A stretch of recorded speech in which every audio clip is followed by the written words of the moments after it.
factor. They constantly surprise us, both in amazing ways and not so much. We're Ben and Syya, and welcome to the Gnaw on This Business Bytes podcast.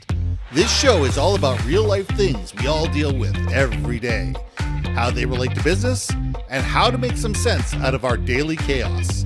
Welcome to the show.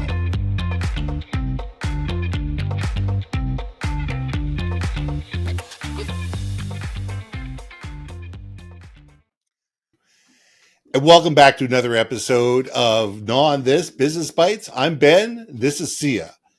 And this week I've got something interesting for you. I've got a buddy of mine by the name of Paul Howery. Now, Paul talks over and over and over and over again about belonging to a tribe, belonging within a company, belonging to an organization, a community. And I'm with him 100%. If we don't belong, how do we build culture? How do we create a situation where we can have a strong, robust, meaningful culture within an organization if people feel that they don't belong? If you walk in the door and all of a sudden you feel like an outsider, if you feel like, why did people hire me in the first place? What am I doing here? What's my job? What's my raison d'etre? What's my reason for being? And you sit there and go, should I really be here? Or should I be dusting off my resume and looking for something else in 90 days? Because I just don't feel like I belong in this situation. How many of us have felt that way? How many of us have onboarded, and the onboarding was, here's a set of business cards, here's your desk, we'll see you in 3 months and see whether we're going to fire you or not. Most companies are not that bad. But not a lot of companies take the time to make sure that people belong to the organization, to fit them into the culture, to make them feel that what they do matters from day one, and make sure that those are long-term viable employees that are excited about what they do day in and day out. So, Syya, let's gnaw on this. What's that song? We Belong Together, You and Me, or something like that. Oh, it was like a 70s. Yeah. You and Me. Well, there's also the Coca-Cola. There's the Coca-Cola one. Wait, no. I wanted to buy the world of Coke. Perfect company. I'd like you got to it. buy the world of Coca-Cola. Please sponsor Gnaw on This. There we go. Okay, yeah, this is another, I'm not a jingle writer, although I think I'm a genius jingle writer, right? Like, come on. But of course. Brought it in. No. Come on, Ben, think about this. Who wants to go to a party, show up there, and be ignored? Or who wants to go to a party and talk to people and everyone's just like looks right past them? Or they give them that look of like, oh, what are you doing here? Let's not be high school all over again, right? And that's the funnier part. Mm-hmm. I know. Yes, I'd like to think us adults have higher EQ over time, that we're mature enough not to be in our cliques, not to have a tribal mentality. But we know how much BS that is, right? That's way too altruistic. Look at the state of politics. Everyone's a camp on their camp. Everyone's got their tribe and team that they root for. So yeah, it sucks. I don't think you could have a community, a successful one, where you don't embrace, quote, the outliers.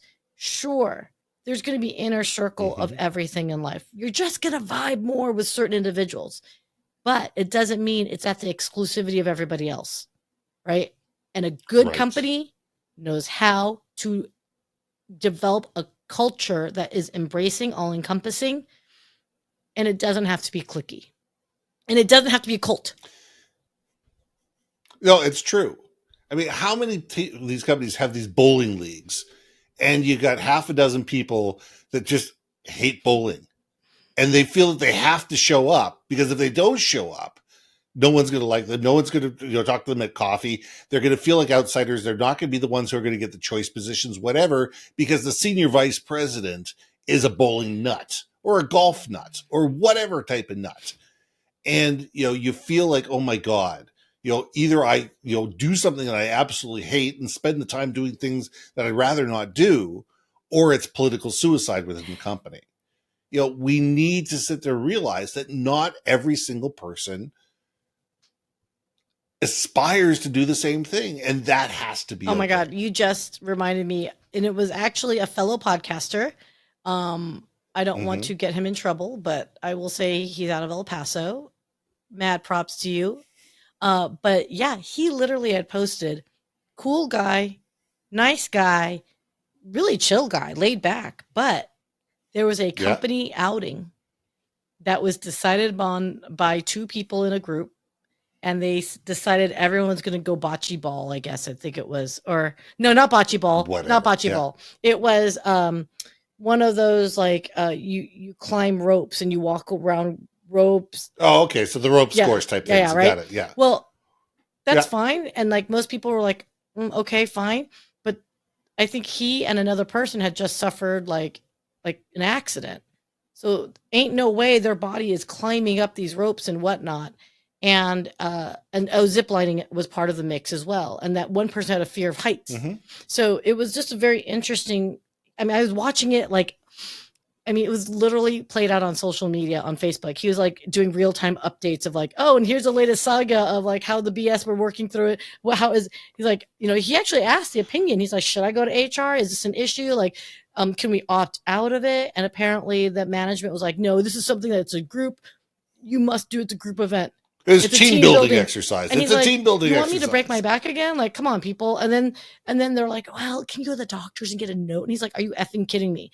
At what point do you have to have a doctor's note to get out of a fun team building activity? And he wasn't trying to undermine the people, but you could tell there was like a groundswell of everyone going like, F this, we don't want to do this. Like, so they were gently nice. They're trying to communicate with them saying, hey guys, maybe it's not for everybody. Could we look at other options? And then the feedback was, oh, you're not a team player versus, oh, let's ask why you don't want to participate in this. What is it about the activity you don't like?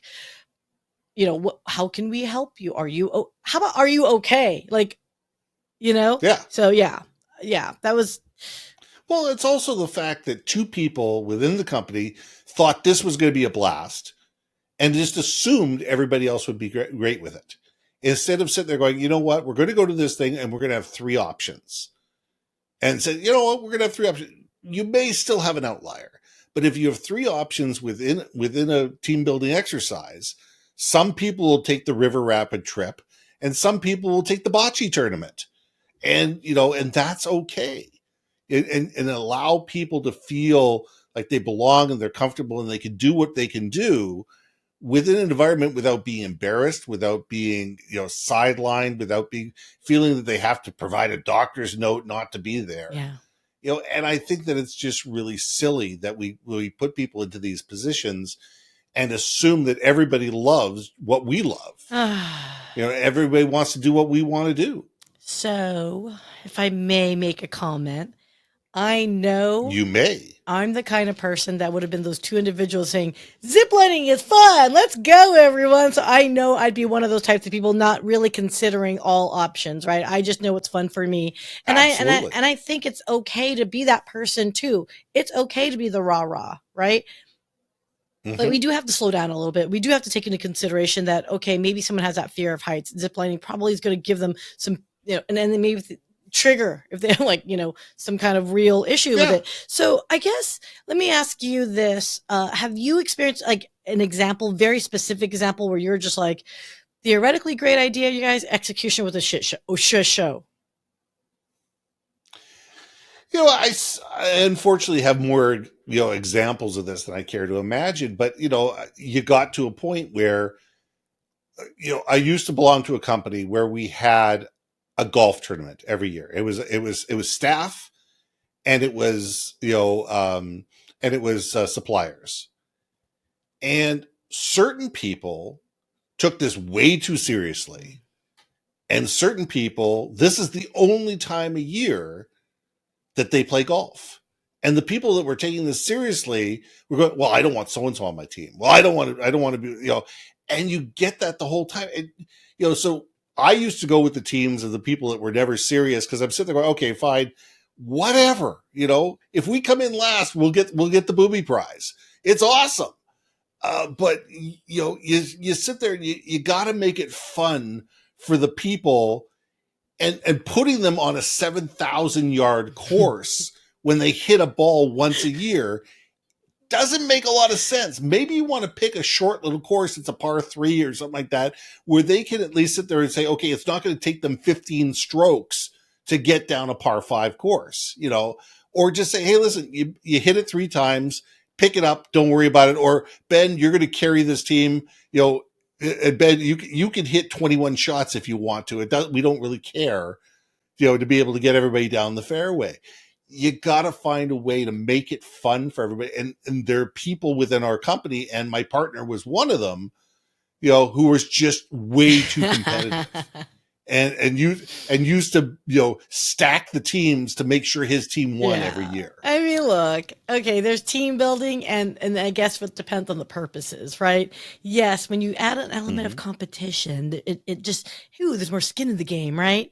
But yeah, the fun part has to happen. I remember when I was at, and you got to make it fair. Like, you can't just have, scratch handicap golfers and 42 handicap golfers playing in the same tournament and call it fair. No, I mean, we were, Even if you handicap. 100%. Like, I was at a president's club. We were in Hawaii, and there was a group activities for all of us, right? Again, this is a company trip, right? So, yay, celebrate you. And all of us were all like, yay for us. We earned our keep. Why are we still together? Like, what? Haven't we team builded enough? Like, just thank you for getting us to Hawaii. Now, Hawaii, like, get out. Like, let's go. But I understood. No, there's 17 team building exercises that have to happen. Oh my God. But the funnier part is I'm the kind of person that's like, this is fun. Like, I'll do it because I just like doing so. I think this is fun, but I can tell it's torture. And what I thought was interesting was they didn't include the spouses.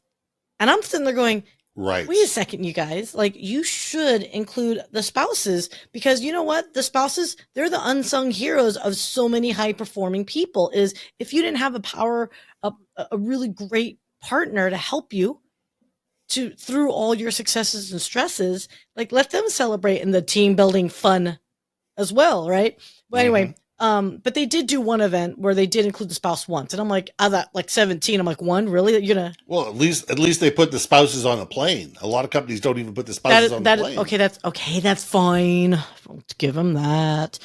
That's true. But I was just gonna say, well, it was a fun thing because it was like we were on the beach, and it was build your boat with these random pieces they gave you. And I thought it was hilarious because you could hear the dynamics of everybody and the couples like together. And they actually, I think, if I remember correctly, I think they separated the couples. They separated the couples, if I remember correctly. It's been 10 years, 20 years, back off. Anyway, but it was really cool because, again, I thought it was neat. I think it was great to belong. But I can tell you there were some that were just like, deuces, man, like, hurry up. It's not my jam and I don't care. And yeah, it can bring down the vibe too, right? Like, if you're not getting it, like, at least, leaning towards wanting to be there, So let's leave it there. I mean, I sit there and go, we could talk about this forever. We need to think, when we're thinking about belonging, we're thinking about creating an environment where people belong to an organization and they want to belong, that not everybody's going to think the same. Not everybody's going to want the same. And having options, creating options and being a little bit more creative instead of saying this way or the highway is never a good way to create the belonging. I agree. But I'm the rah-rah person, so I agree. All right. Well, you can rah-rah all day long, and I'll sit there and say, you know what? How about we have 3 different options and allow people to succeed at their level? And you know what? Both work. We need the rah-rah people. We definitely Come on. need How them. many times have you done karaoke surfing? Come on. There we go. I've never done karaoke surfing. Neither have I, but let's try it. I'm with you. Let's go. Anyway, I'm Ben. I'm Syya. We'll see you soon. Hey. Thanks for listening to another episode of Gnaw on This, Business Bytes. If you liked what you heard, we most humbly ask that you like, share, and hit that subscribe button. And if you want to communicate more effectively within your organization, contact Ben at yourbrandmarketing.com or me at brilliantbeammedia.com. We can help you build your community, brand awareness, and personality through digital content and podcasting. We cannot wait to hear from you. So see you next week for another episode of Gnaw on This, Business Bytes.